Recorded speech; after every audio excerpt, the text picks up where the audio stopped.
A pandemia acabou. E a tua saúde mental? Tá como?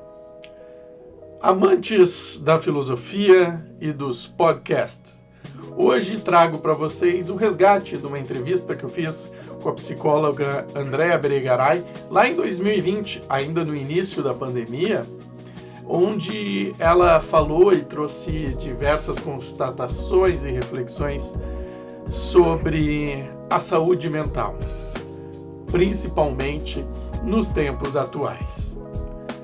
Eu sei, o vídeo já faz algum tempo, mas é a primeira vez que você vai poder desfrutar, ouvir e pensar nesse formato de podcast completo e filosófico aqui na página Filosofia Hoje. E tenho certeza que tu vai se surpreender e vai ver que tem muita coisa nesse vídeo que faz muito mais sentido hoje do que talvez fez lá atrás. Então, já deixa o like, se inscreve, ativa o sininho, comentário, considere ser membro e tudo mais. Assiste até o final, ou apenas ouça até o final, né? Roda a vinheta. Vou logo então aqui para a primeira pergunta, né?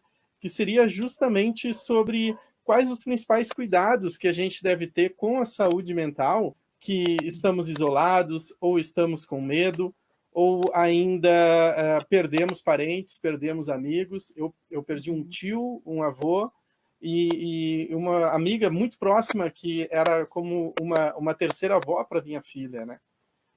Então, tem sido tempos difíceis, por vários motivos aí para todos nós. Então, que cuidados a gente tem que ter com a saúde mental? Entra também aqui toda a parte psicológica. Fica à vontade, por favor, doutora. Tá. Antes de mais nada, eu sinto muito pelas tuas perdas, tá, Fábio? Acho que todos nós vamos carregar essas marcas, mas o vírus chegou mais perto de algumas pessoas, e sinto muito mesmo. Infelizmente, no final de semana, o que eu pude verificar é que 50% das pessoas em Porto Alegre não foram atingidas pelo vírus ou não tem ninguém próximo atingido, porque estavam todos na rua sem máscara. Tá? Bom, mas para quem está cumprindo o isolamento e para quem está, de fato, levando a sério e foi atingido, né? Um terço dos meus pacientes tiveram o vírus ou tem parentes que tiveram o vírus também, que, enfim, tiveram o vírus não, que foram contaminados pelo vírus. E a primeira dica que eu posso dizer que é importante, tanto na pandemia ou não, que é fazer terapia. Eu anotei alguns dados aqui, fiz uma pesquisa para a gente poder conversar. Houve um aumento, né? A ABP, que é a Associação Brasileira de Psiquiatria, apresentou uma pesquisa que eles estimam que houve um aumento de 67% no número de busca de atendimento psiquiátrico, né? E nessa pesquisa eles também perceberam que 69,3% dos pacientes que já tinham recebido alta retornaram para o consultório. Então, assim, o isolamento, ele tem causado... cada um é atingido de uma forma, mas, de maneira geral, o que eu tenho observado é que, como nós não temos mais possibilidades de escapismos, tá? De dar uma voltinha, de fazer um exercício, ou mesmo quando a gente está na rua, a gente está tenso, todas as pendências emocionais que nós, às vezes, vamos deixando passar, tá? Mascarando com excesso de trabalho, com excesso de vida social, com todos os excessos, né? Tudo aquilo que a gente vinha mascarando se apresentou no isolamento, né? Dificuldades emocionais, problemas de relacionamento, casais têm tido muito problema, porque estão tendo que conviver. Eu brinco que as pessoas estão descobrindo com quem casaram agora na pandemia, né? Porque passavam muito tempo longe um do outro, se viam à noite às vezes, e agora estão tendo que passar um longo período. As famílias estão muito estressadas porque as crianças estão em casa, então os pais têm que trabalhar em casa e dar conta da vida escolar dos filhos em casa. No mínimo, eu acho que vão valorizar mais o papel do professor, né? Mas, assim, isso gera um estresse, porque as pessoas têm trabalhado muito mais tempo do que trabalhavam fora de home office, né? E trabalhado nas suas casas, quer dizer, tem o trabalho doméstico para fazer e estão cuidando dos filhos, quem tem, e, cuidando, e tendo que cuidar, administrar a vida escolar dos filhos. Então, o nível de estresse aumentou muito. Tá? Então, a gente tem sintomas. A depressão é uma outra situação que aparece com força. Eu anotei aqui, por exemplo, no Reino Unido, eles observaram um aumento nas emergências psiquiátricas, as pessoas estão entrando em colapso, né, psiquiátrico, estão buscando serviço de emergência. A China detectou índices 2 vezes maiores de depressão, né, em pessoas que estão isoladas do que naquelas que não ficam isoladas, né, e para a gente ter só alguns dados assim, né, de fontes confiáveis, vale lembrar. E a ONU, ela disparou um alerta, né, divulgou um relatório de alerta para todos os governos para que adotem políticas públicas para reduzir o impacto da pandemia na saúde mental, porque eles estimam que a gente está agora num primeiro impacto, que todo mundo, assim, que nem eu disse, houve um aumento enorme da busca de terapia, né, busca por terapia, mas nós temos uma segunda onda de problemas de saúde mental que vem depois, quando a pandemia passar, porque, assim, junto com a pandemia, a gente sabe que tem uma série de preocupações financeiras, as pessoas estão ficando em depressão, as pessoas estão ficando ansiosas, né? Paranoica, que é aquela coisa de vou me contaminar, as pessoas estão mais ansiosas, saem na rua, acham que vão, ficam mais agressivas, a gente vai ter momentos de confronto, tem uma cobrança social, um monitoramento, né? Se a gente está de máscara, a gente já fica invocado com quem não está de máscara, como assim não está de máscara? Eu me cuido, o outro não se cuida. Então, assim, tá todo mundo à flor da pele. E um outro dado também interessante, que constatei depois lendo, né, nas pesquisas, mas que apareceu através de uma paciente, de uma filha pequena, muito pequena, com sintomas de ansiedade enorme. Uma criança pequena, de 4 anos, que fala muito em morte, tá com muito medo da morte. E aí desenvolve sintomas de ansiedade, aparece dificuldade para dormir. Então, assim, eles estimam que 80% das crianças têm apresentado mudanças de humor. Tá? Esses dias, até o meu pequeno de 4, o Arthur, estava me contando a história dos 3 porquinhos. Ele disse, mamãe, os 3 porquinhos foram passear na floresta e pegaram coronavírus. Tá? Então, assim, é um assunto que está presente para eles. Eles também estão captando toda essa atenção, né? Então, de maneira geral, Fábio, assim, todos esses sintomas, ansiedade, estresse, depressão, eles estão mais intensos e agudos. E quem já tinha dificuldades, problemas mentais, tiveram esses problemas agravados. Pois é, eu posso dizer que eu mesmo tenho me sentido demasiadamente ansioso e vamos dizer assim, preenchendo de alguma forma essa ansiedade com o trabalho. Bem dizer, eu venho aqui para o meu escritório umas 9, 10 da manhã, mais ou menos, e fico aqui até as 2. Né? Claro, faço minhas refeições ali, etc., mas é porque eu acho que eu não sei explicar, né? Mas é aquela questão, como a gente está em casa, não tem a perda do deslocamento, não tem o desconforto ali de algumas situações que está na rua. A gente está no conforto do lar, né? No limite. Quem tem, como eu, a possibilidade de fazer o home office. E aí, eu não sei, de vez em quando a gente perde a conta de quantas horas está trabalhando, e mesmo assim, essa sensação de estar improdutivo, né? Mesmo estando produzindo um monte de coisas, né? E aí, eu não sei até que ponto que isso nos destrói ou tem efeitos somáticos. Eu mesmo agora estou indo no cardiologista, estou indo no gastro, né? Porque acabou, não sei se tem alguma relação somatizando alguma coisa. Não sei o que tu pensas assim da... Não, eu acho que assim, que nem eu te disse, as pessoas, o que a gente não notava, tá?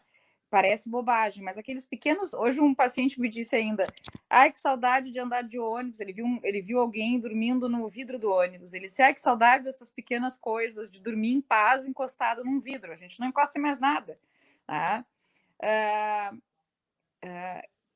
A gente teve. Tu estás falando assim, claro, as pessoas estão trabalhando mas o cérebro ele é interessante, ele gosta de organização. Então, essa padronização de sair com um horário específico para trabalhar e voltar num horário específico e ter uma rotina é organizador, tá? Muito organizador para algumas pessoas. E os pequenos deslocamentos, que assim, e às vezes são grandes, pegar um ônibus, pegar um carro para ir para o trabalho, uma bicicleta, isso tudo dá marejada no cérebro. Dá marejada no cérebro, de tu te deslocar, de tu parar 2 minutos para tomar um cafezinho, de tu dar bom dia para o porteiro.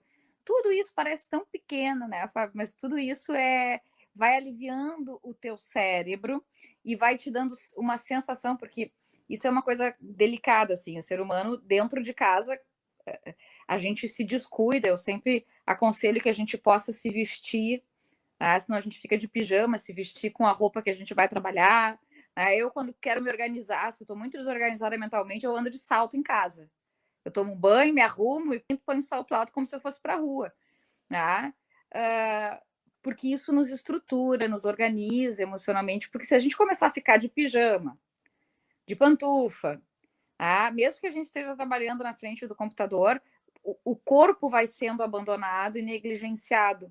E vai dando uma sensação, a energia do corpo vai ficando parada.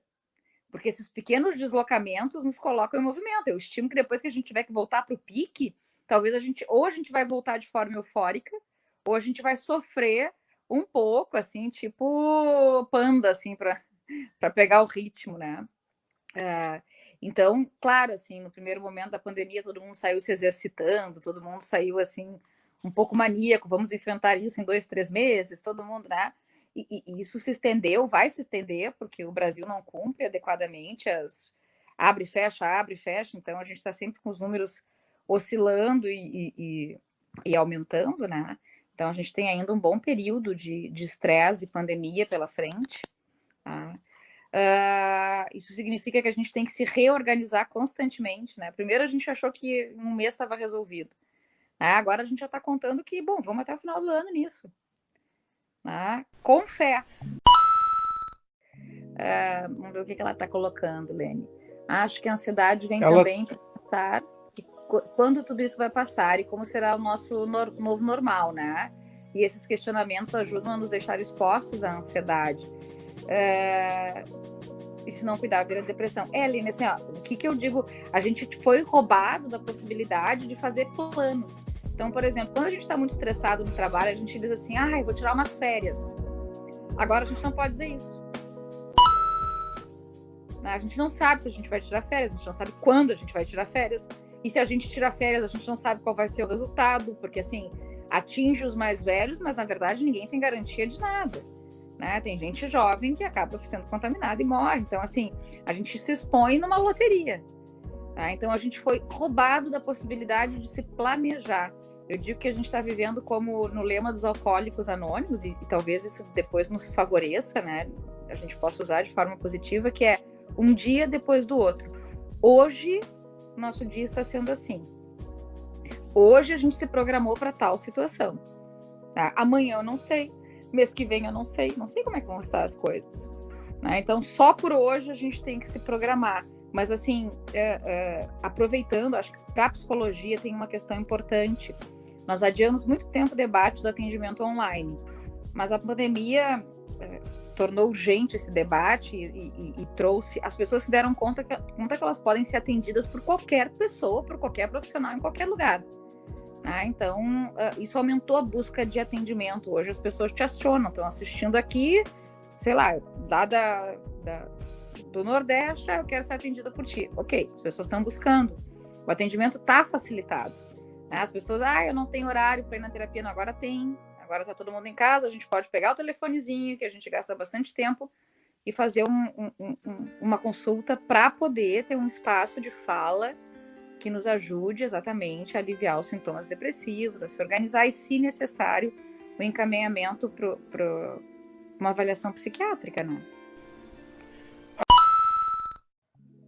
Eu vou te perguntar uma questão, por exemplo, que eu já via muito entre os adolescentes, a gente está em breve aí no Setembro Amarelo, que não é propriamente a depressão, mas eu via muitos adolescentes não indo mais na aula pela síndrome do pânico, né?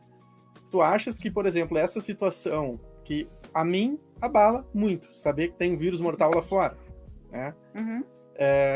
Tu acha que pode agravar ainda mais isso, principalmente num retorno que provavelmente as aulas, né? O retorno deve ficar agora para setembro, justamente, né?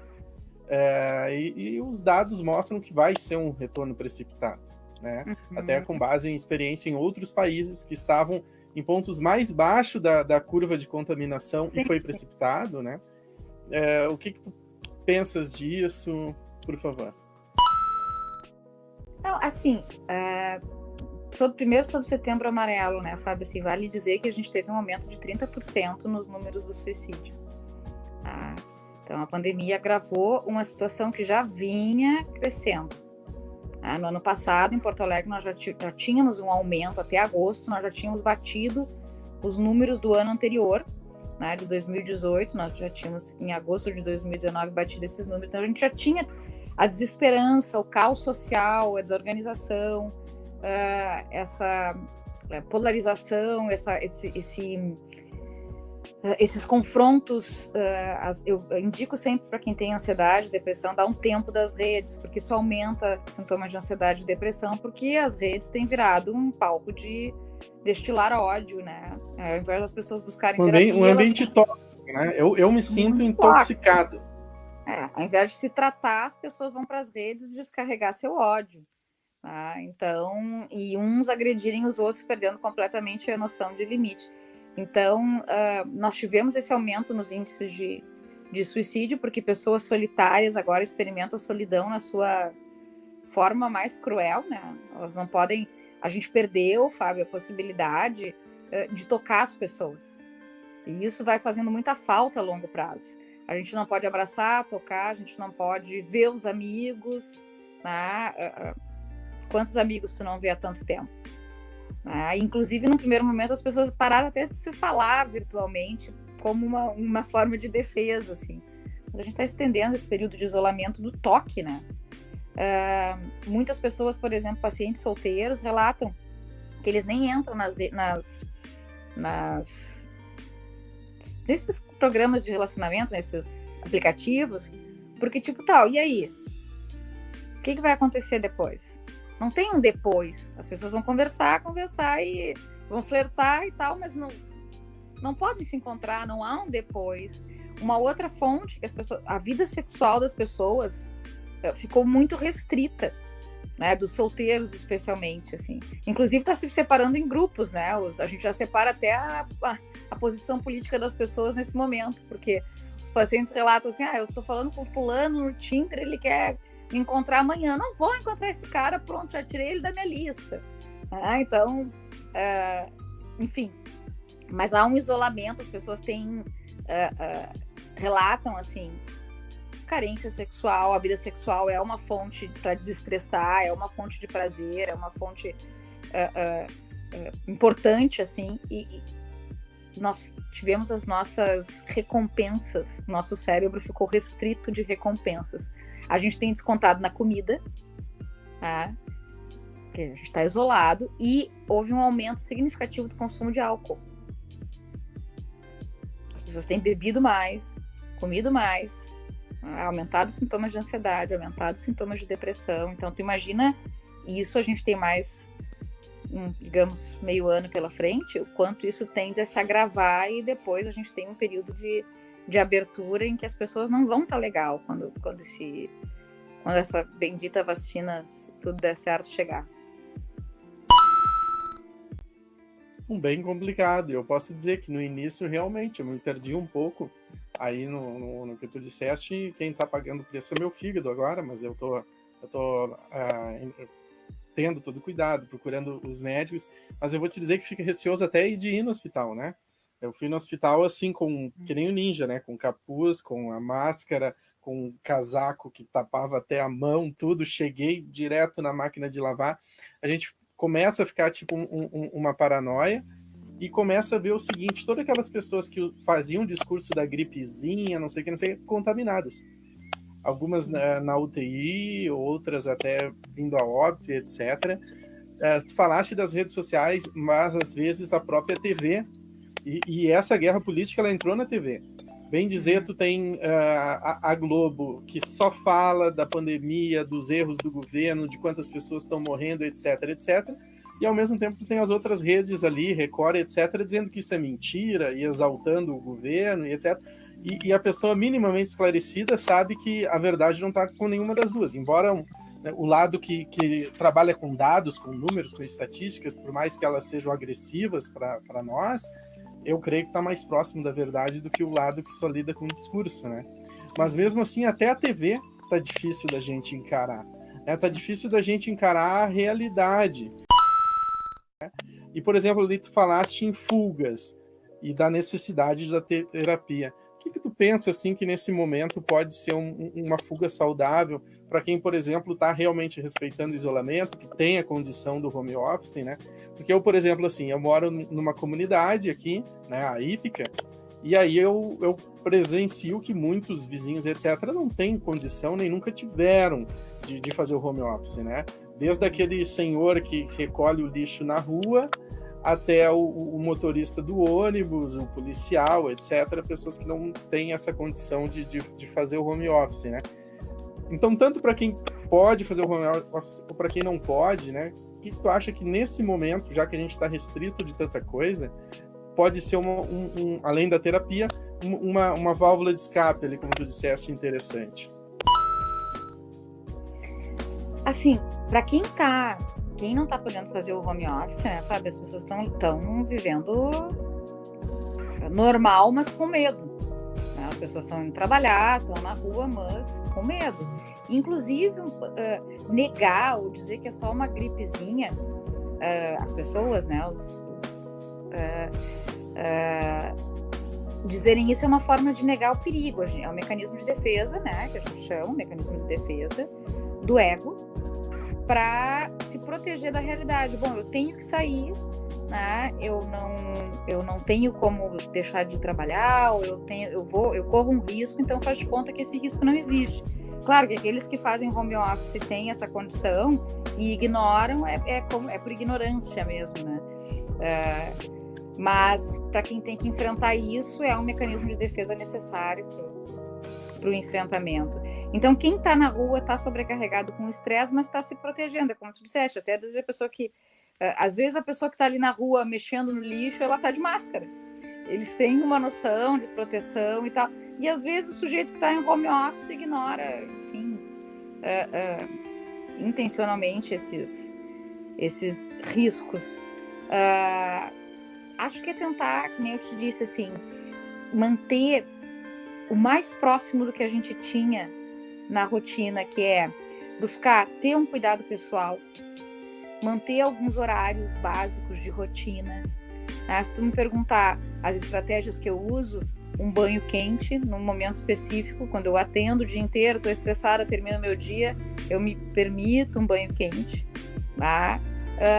Algum tipo de movimento, tá? Porque a gente não repara, Fábio, mas, por exemplo, eu comecei a reparar, eu atendo sentada, que as minhas pernas começaram a doer mais. Ou seja, a gente não está caminhando, a gente não está se movimentando na rua. Uma outra coisa que parece bobagem, sol. Se tiver um cantinho da casa com sol, senta lá 5 minutos, respira, pega aquele sol. Se tu vai dar uma volta na rua, outra coisa, eu de fato cumpro o isolamento, mas esses tempos eu saí para um sítio afastado. O contato com a natureza nos dá a noção exata do quanto nós estamos doentes e neuróticos aqui na cidade. Que é quando a gente consegue respirar ar puro em paz. Então, se vocês tiverem a oportunidade de ir para algum lugar que seja um pouquinho em contato com a natureza, com o sol, vá. Tá? Não tá podendo sair, vai para aquele cantinho da janela, lá na área de serviço, tem um solzinho, pega o seu cafezinho ou aquilo que gosta, que alivia, e vai pro sol um pouquinho. Busca esse recurso, tá? Mas assim, de forma geral, tentar manter uma rotina, um horário para fazer o cuidado pessoal, tira o pijama, tira a pantufa, tenta se organizar. Tu tá dizendo assim, tu tá trabalhando direto, né? Bom, vai ter que criar uma estrutura um pouco melhor para o teu sono, para o teu corpo, porque senão tu vai começar a te massacrar. O corpo não dá conta, ele vai mandar a conta. Ele não dá conta e vai mandar a conta. Então, assim, tenta manter essa estrutura, mais ou menos levantarem todos, assim, num horário aproximado do que levantavam. Não dá para, assim, entrei em isolamento, vou mudar completamente a minha rotina, não. O cérebro gosta dessa estrutura de rotina. Não é para fazer assim, então eu tenho que malhar todo dia, não é aquela exigência neurótica de produção. Não, esse é o outro lado do ostracismo e dá na doença igual. Então vamos produzir, vamos malhar, vamos não sei o quê. Não é isso aí. Vamos arrumar as coisas. Todo mundo já arrumou os roupeiros, todo mundo já pintou parede. Uma outra coisa que eu acho que a gente está entrando em contato bastante, que antes a gente não entrava, é com a nossa alimentação. É um bom momento para rever a alimentação. A gente, pelo trabalho na rua, corrido, a gente não parava muito para prestar atenção na alimentação. A gente corria, comia fora. Nós estamos em casa agora, com mais tempo, em contato com a nossa alimentação. Então, talvez repensar como nós estamos nos alimentando. Eu acho que a pandemia trouxe uma coisa importante, tá, Fábio? Ela fez com que a gente reflita forçadamente se de fato nós cuidamos da gente. Porque agora a gente está se questionando, será que meu corpo dá conta? Será que meu corpo dá conta? Bom, mas se nós estávamos cuidando da gente, o corpo vai dar conta? Talvez, mas se nós não nos cuidamos de forma amorosa, se nós não cuidamos do nosso corpo de forma amorosa e saudável, a gente se viu em risco de repente. E se viu em risco se sentindo responsável por isso.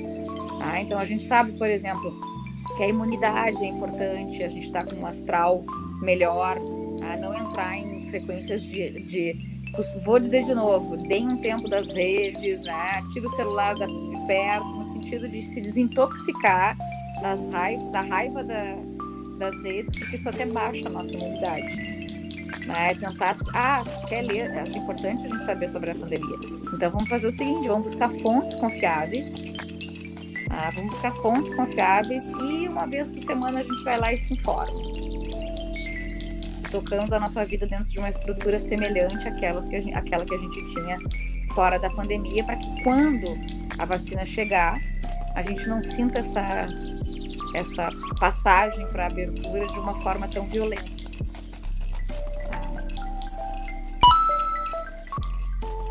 Andréa, gratidão pela tua existência, pela tua presença hoje.